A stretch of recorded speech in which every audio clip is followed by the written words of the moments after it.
এই ভিডিওটি investing purpose এবং অবশ্যই লং টার্ম ইনভেস্টরদের জন্য। তো এই ভিডিওতে 3টি স্টক নিয়ে কথা বলা হবে যারা ইনফ্রাস্ট্রাকচার সেক্টরে যে কোম্পানিগুলো কাজ করে তাদেরকে সহযোগিতা করে। তো আপনারা জানেন যে ইনফ্রাস্ট্রাকচার সেক্টরটা বর্তমানে প্রচণ্ড একটা বুলিশ সেক্টর, কারণ আমাদের দেশ বাড়ন্ত দেশ, এক্ষেত্রে সবচেয়ে বেশি কিন্তু এই ইনফ্রাস্ট্রাকচার সেক্টরেই নজর দেওয়া হচ্ছে। তো আগামী কয়েক বছরে আমাদের দেশের ইনফ্রাস্ট্রাকচারে কিন্তু আমূল পরিবর্তন আসতে চলেছে বলে বিশেষজ্ঞরা বলছে। তো এক্ষেত্রে এই ধরনের কোম্পানিগুলো যেগুলো ইনফ্রাস্ট্রাকচার সেক্টরের সঙ্গে যুক্ত, সেই কোম্পানিগুলোর মধ্যে কিন্তু ভালো রকম গ্রোথ আসতে পারে। আর এই 3টি স্টক একটু ছোট ধরনের স্টক, এগুলো স্মল ক্যাপ ধরনের স্টক। তো এই স্টকগুলোর মধ্যে কিন্তু গ্রোথ পোটেনশিয়াল রয়েছে। আপনি যদি এদের বিজনেস ফান্ডামেন্টাল ফিনান্সিয়াল দেখলেই বুঝতে পারবেন। তো সেজন্য এ ধরনের কোম্পানিগুলো, মানে ছোট নতুন ধরনের কোম্পানিগুলো, তারা যদি তাদের বিজনেসের গ্রোথটা ঠিকঠাক ধরে রাখে তবে কিন্তু এই কোম্পানিগুলো খুব বড় কোম্পানিতে পরিণত হতে পারে এবং সেটা খুব দ্রুত, এবং এর রিটার্নও কিন্তু খুব বড় হতে পারে। আর অবশ্যই মাথায় রাখবেন এগুলো ছোট ধরনের কোম্পানি, সেক্ষেত্রে রিস্ক কিন্তু বেশি থেকেই যাবে। তো রিস্ক ম্যানেজমেন্টটা অবশ্যই ঠিকঠাক রাখে তবে কিন্তু এই স্টকগুলোর কথা ভাবতে হয়। তো যাই হোক, চলে আসি সেই কোম্পানিগুলোর পরিচয় যারা ইনফ্রাস্ট্রাকচার সেক্টরের যে কোম্পানিগুলোকে তারা কিন্তু সার্ভিস প্রোভাইড করে। তো প্রথম যে কোম্পানিটি দেখে নেব সেটা হচ্ছে হাইটেক পাইপ লিমিটেড। তো এরা স্টিল পাইপ তৈরির ক্ষেত্রে কিন্তু একেবারে খুবই পপুলার। তো এই কোম্পানির যদি একটু বিজনেসটা দেখেন, এদের 40 বছরের এক্সপিরিয়েন্স রয়েছে। তারা আপাতত ডোমেস্টিক লেভেলেই রয়েছে, 5টি ম্যানুফ্যাকচারিং প্ল্যান্ট রয়েছে আমাদের ইন্ডিয়াতে। আর তাদের হাতে মোটামুটি ডিলার রয়েছে, ডিলার এবং ডিস্ট্রিবিউশন 450টির উপরে রয়েছে। আর্কিটেক্ট, বিল্ডার, কন্ট্রাক্টর মিলে মোটামুটি 365টির উপরে তাদের কিন্তু তাদের এই সংখ্যাটা রয়েছে। তো বুঝতে পারছেন তাদের বিজনেস নেটওয়ার্কটা কিন্তু তারা গ্রো করছে এবং সেটা কিন্তু অলরেডি বড় হয়ে গিয়েছে। দেখুন 17টি স্টেটে তারা ব্যবসা করছে আমাদের ইন্ডিয়ার মধ্যে, আপাতত ডোমেস্টিক লেভেলেই রয়েছে। প্রায় তাদের যে কাস্টমারের সংখ্যাও 150টির উপরে রয়েছে। তো এই কোম্পানির যদি আপনি দেখেন এদের প্রোডাক্টগুলো, দেখুন জিআই পাইপ, তারপরে এমএস হলো সেকশন পাইপ যেগুলো হয় সেগুলো, তারপরে রাউন্ড পাইপগুলো যেগুলো হয়, জিপি পাইপগুলো, তারপরে ক্র্যাশ বেরিয়ার, তারপরে কোটেড কয়েল রুফিং যে শিটগুলো, মানে টিন যেগুলোকে বলে আর কি, সেই শিটগুলো তারা তৈরি করে। তো এই যে তাদের প্রোডাক্টগুলো কিন্তু বিভিন্ন সেক্টরে ব্যবহার করা হয়, ইনফ্রাস্ট্রাকচার সেক্টরে, তারপরে এগ্রিকালচার সেক্টরে, তারপরে অন্যান্য যে কোনো সেক্টরেই কিন্তু এদের ব্যবহার রয়েছে। তো এগুলো কিন্তু সরাসরি ইনফ্রাস্ট্রাকচারের সঙ্গেই জড়িত বলা যায়। তো এই কোম্পানির যদি এদের যে প্রজেক্টগুলো দেখেন, ইদানিং রেলওয়ে প্রজেক্টে তাদের কাজ চলছে, দিল্লি মেট্রো যে মিরুট যে রুট রয়েছে সেটাতে এরা কাজ করছে। তারপরে মহারাষ্ট্র গ্রিন হাউস সেখানে কাজ করছে, অয়েল রিফাইনারি যেগুলো হয় সেখানে তারা কাজ করছে, তারপরে এয়ারপোর্ট মেট্রোতে, তো পাওয়ার গ্রিডে, তারপরে নিউ দিল্লি রেলওয়ে স্টেশনে কাজ করছে, তারপরে সোলার পাওয়ারেও তারা কাজ করছে। তো বুঝতে পারছেন এরা বিভিন্ন সেক্টরে কিন্তু এদের সার্ভিস প্রোভাইড করছে। তারপরে 5G টাওয়ারের ক্ষেত্রে, তারপরে দিল্লি মুম্বাই এক্সপ্রেসওয়ের ক্ষেত্রে তারা কাজ করছে। তো বুঝতে পারছেন এদের কাজের পরিধিটা কিন্তু খুবই বড় রয়েছে। এদের যদি ক্লায়েন্টও দেখেন, খুব বড় বড় ক্লায়েন্ট রয়েছে, সরকারি বেসরকারি সব বড় বড় ক্লায়েন্ট। দেখুন ভেলের মতো কোম্পানি রয়েছে, সিপিডাব্লিউডি, তারপরে power grid corporation, NTPC, GAIL, SAIL, Tata, Larsen and Toubro, Indian oil, Delhi metro, NCC, তারপরে Adani, Airtel, Jio, DLF, CIDCO, সব বড় বড় কিন্তু ক্লায়েন্ট রয়েছে। তো বুঝতেই পারছেন এদের বিজনেস নেটওয়ার্কটা কিন্তু মানে খুব বড় করে ফেলছে ইদানিং। তো এই কোম্পানির যদি আপনি পারফরমেন্স দেখেন ইদানিং, গত 6 মাসের যদি রিটার্ন দেখেন 12% মতো রিটার্ন, 1 বছরে 71% মতো রিটার্ন, আর 5 বছরে দেখুন 305% মতো কিন্তু বড় সড়ো রিটার্ন। বর্তমানে 123 টাকায় চলছে। তো এর বর্তমানে কিন্তু হাই থেকে প্রায় 25% কাছাকাছি কারেকশনেও রয়েছে। তো এই কোম্পানির ফান্ডামেন্টাল প্যারামিটারগুলো দেখে নিন। এই যে মার্কেট ক্যাপিটাল 1783 কোটি, স্মল ক্যাপ ধরনের কোম্পানি, প্রাইস আর্নিং রেশিও ঠিকঠাকই বলা যায়, ভ্যালুয়েশনটা যে খুব হাইয়ে রয়েছে তা কিন্তু নয়, 40.6, রিটার্ন অন ইকুইটি 9.5%-এর উপর রয়েছে, বুক ভ্যালু 40 রয়েছে, বর্তমানে 124 টাকায় চলছে, ফেস ভ্যালু 1 রয়েছে, ডিভিডেন্ড দিচ্ছে 0.02% হিসাবে। এখন যদি এদের বিজনেসটা দেখেন, বিজনেসে কেমন গ্রোথ রয়েছে দেখুন, 2019-এ এদের সেলস হতো 1360 কোটি, তারপরে কোভিড টাইমে একটু কমে গিয়েছিল, তারপরে দেখুন 1879 2022-এ, তারপরে 2386 2023-এ, তারপরে 2699 2024-এ, মানে কনসিস্টেন্টলি কিন্তু তারা তাদের বিজনেস গ্রো করছে। আপনি যদি এদের প্রফিটেবিলিটি দেখেন, দেখুন 2019-এ 27 কোটি ছিল, এখন সেটা 44 কোটি। তো সেলস প্রফিটেবিলিটি দেখলেই বুঝছেন তারা কিন্তু বিজনেস কিন্তু তারা গ্রো করছে। আপনি যদি এদের ব্যালেন্স শিট দেখেন 561 কোটির এদের রিজার্ভ রয়েছে, সেটাও খুব দ্রুত গ্রো করছে। 2019-এ ছিল 130 কোটি, সেটা বাড়তে বাড়তে এখন 561 কোটি। আর ঋণ যদি দেখেন, ঋণও রয়েছে 366 কোটির মতো। তো তার মধ্যে শর্ট টার্মেই বেশি রয়েছে 259 কোটি, আর লং টার্মে 106 কোটির মতো রয়েছে মাত্র। তো তার চেয়ে অনেক বেশি তাদের রিজার্ভ রয়েছে। তো একটা ছোট কোম্পানিতে হিসাবে কিন্তু ঠিকঠাকই ধরা যায়, কারণ তাদের রিজার্ভ অনেক বেশি রয়েছে। আপনি যদি এতে শেয়ার হোল্ডিং প্যাটার্নে যান, 53.82% মতো প্রোমোটার রয়েছে, এফআই রয়েছে 1.95%। আর ইদানিং এফআইরা কিন্তু হোল্ডিং বাড়িয়েছে। দেখুন 2022-এ ছিলই না বলতে গেলে, তারপরে 1% হলো 1.95% এখন। তারপরে ডিআইরাও হোল্ডিং বাড়াচ্ছে, দেখুন 5% ছিল, 10%, বর্তমানে 10%, যেটা 2023-এর মার্চেই 5% ছিল। আর পাবলিক রয়েছে 33.38%-এর মতো। তো যথেষ্ট স্ট্রং এই শেয়ার হোল্ডিং প্যাটার্নও রয়েছে একটা স্মল ক্যাপ কোম্পানি হিসাবে। তো এই কোম্পানিটিকে কিন্তু আপনারা স্টাডি করতে পারেন। বিশেষজ্ঞরা এই কোম্পানির প্রতি প্রচণ্ড বিলিভ রয়েছে, কারণ তাদের বিজনেস কিন্তু দুর্দান্ত রয়েছে। এরপরে যেটা কোম্পানিতে যাব, সেটা ওয়্যার নিয়ে কাজ করে, ডাইনামিক কেবল লিমিটেড। তো এটারও কাজ ইনফ্রাস্ট্রাকচার সেক্টরের সঙ্গে জড়িত। তো এর যদি আপনি দেখেন এদের প্রোডাক্টগুলো, দেখুন এরা 37 বছর ধরে এরা ব্যবসা করছে। তো এদের প্রোডাক্টগুলো দেখুন, যে কভার যে কন্ডাক্টারগুলো হয়, রেলওয়ে সিগন্যালিং কেবলগুলো হয়, পাওয়ার কেবলগুলো হয়, সেগুলো তারা তৈরি করে।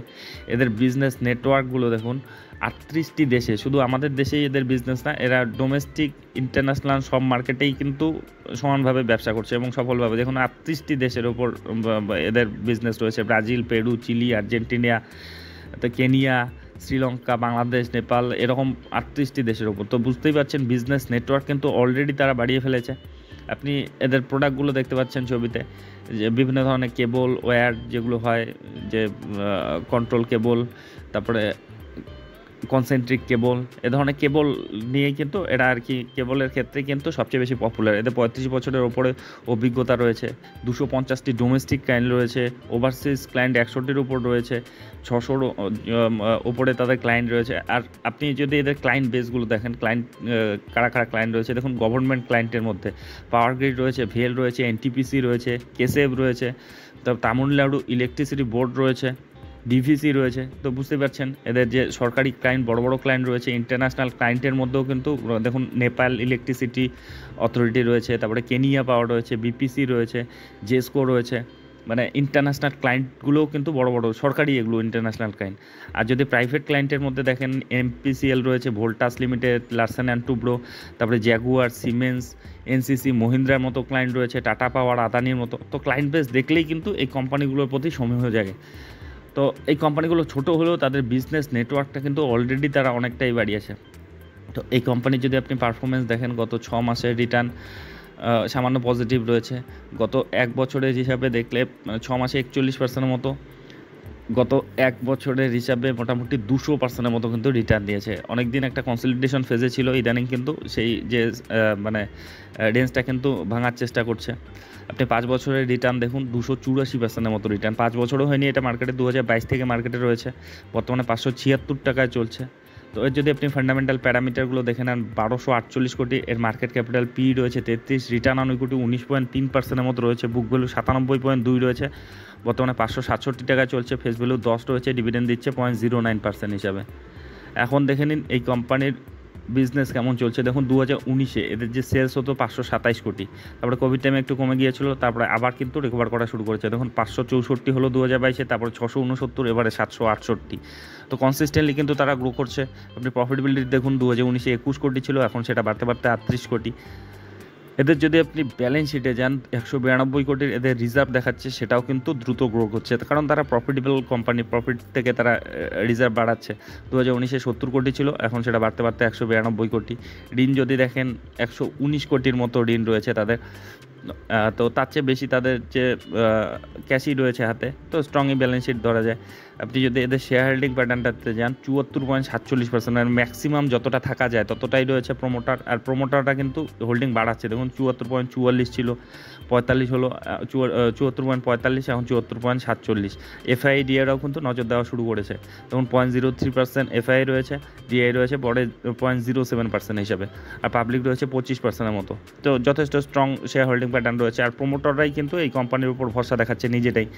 আর এত ছোট কোম্পানিতে মানে এত স্মল ক্যাপ ধরনের কোম্পানিতে সাধারণত এফআইডিএটা কিন্তু কমই থাকে, কিন্তু এই স্টকগুলিতে তাদের পারফরমেন্স দেখে কিন্তু এফআইডিএটাও নজর দেওয়া শুরু করেছে। তো এখন চলে যাবো এর পরের স্টকে। এর পরের যেটা স্টক রয়েছে সেটা হচ্ছে বিগ কনস্ট্রাকশন লিমিটেড। তো এই কোম্পানিও ইনফ্রাস্ট্রাকচার সেক্টরের সঙ্গে জড়িত। এরা যে কংক্রিটের ব্লক হয় সেগুলো তারা তৈরি করে, যে বিল্ডিং ম্যাটেরিয়ালই বলা যায় এগুলোকে। তো দেখুন 5 বছরের অভিজ্ঞতা, এটা একেবারে নতুন ধরনের কোম্পানি। 984-র উপর ক্লায়েন্ট রয়েছে। এদের যে আপনি প্রোডাক্টগুলো দেখতে পারবেন, এরা কিন্তু লোধা বিল্ডারের সঙ্গে কিন্তু যুক্ত রয়েছে।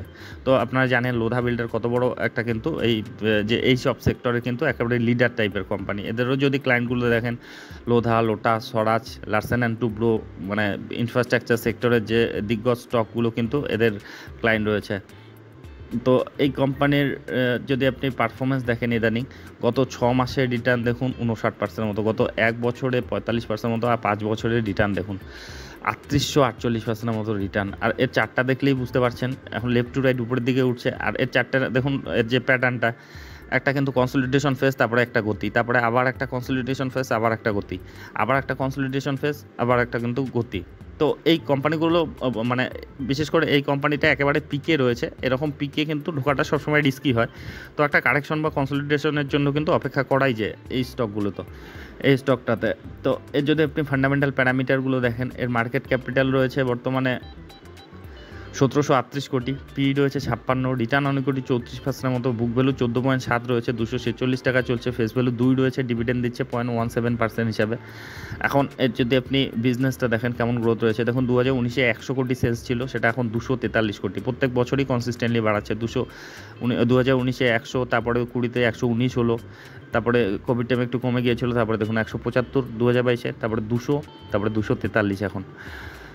এর যদি আপনি প্রফিটেবিলিটি দেখেন, 2 কোটি ছিল 2019-এ, আর 2019-এ নেগেটিভ ছিল, তারপরে আস্তে আস্তে বাড়াতে বর্তমানে 31 কোটি, মানে কত গুণ বাড়িয়েছে তারা তাদের প্রফিটেবিলিটি। তো বুঝতেই পারছেন তাদের যে সেলস প্রফিটেবিলিটি দেখে তারা কিন্তু বিজনেস তারা কনসিস্টেন্টলি বাড়াচ্ছে। ব্যালেন্স শিট যদি দেখেন 90 কোটির মতো রিজার্ভ রয়েছে, কিন্তু এদের ঋণও রয়েছে 143 কোটি, যেটা কিন্তু তাদের যে রিজার্ভের চেয়ে কিন্তু বেশি রয়েছে। তো এ ধরনের ছোট কোম্পানিতে যখন এই মানে ঋণ থাকে তখন কিন্তু তাদের গ্রোথটা একটু কমই হয়। আর কিন্তু সেটা ঠিক রয়েছে, কিন্তু এত ছোট কোম্পানিতে বিজনেস এক্সপানশনের জন্য কিন্তু ঋণ নেওয়া হতেই পারে। তো তারা যদি প্রফিটেবল থাকে এবং প্রফিটেবিলিটিতে গ্রোথ থাকে, তবে কিন্তু এই ঋণগুলো তাদের ভালো কাজের জন্যই কিন্তু লাগবে, তাদের বিজনেস এক্সপানশনের জন্যই লাগবে, আর সেগুলো কিন্তু একসময় মিটিয়েও দেবে যদি তারা প্রফিটেবল থাকে। তো সেজন্য এই কোম্পানিগুলোকে কিন্তু সময় অন্তর অন্তর তাদের যে বিজনেস ঠিকঠাক চলছে কিনা, এর যে কোয়ার্টারলি ফিনান্সিয়াল রেজাল্টগুলো কিন্তু নজর রাখতে হয়।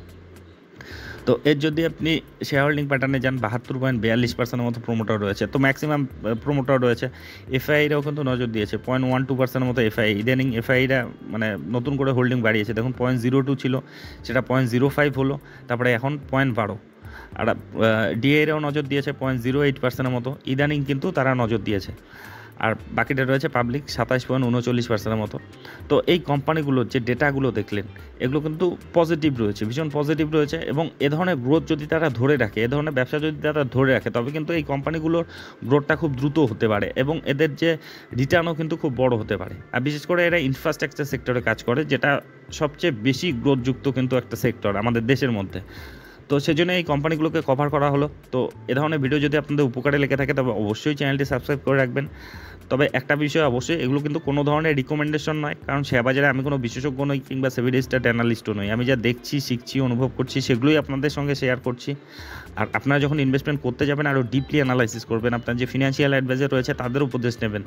আর অবশ্যই এগুলো স্মল ক্যাপ ধরনের কোম্পানি, প্রচণ্ড রিস্কি হবে। এগুলো যদি 10 বছর পর মিড ক্যাপ কোম্পানিতেও পরিণত হয়, তার আগে কিন্তু প্রচণ্ড ভোলাটাইল থাকবে।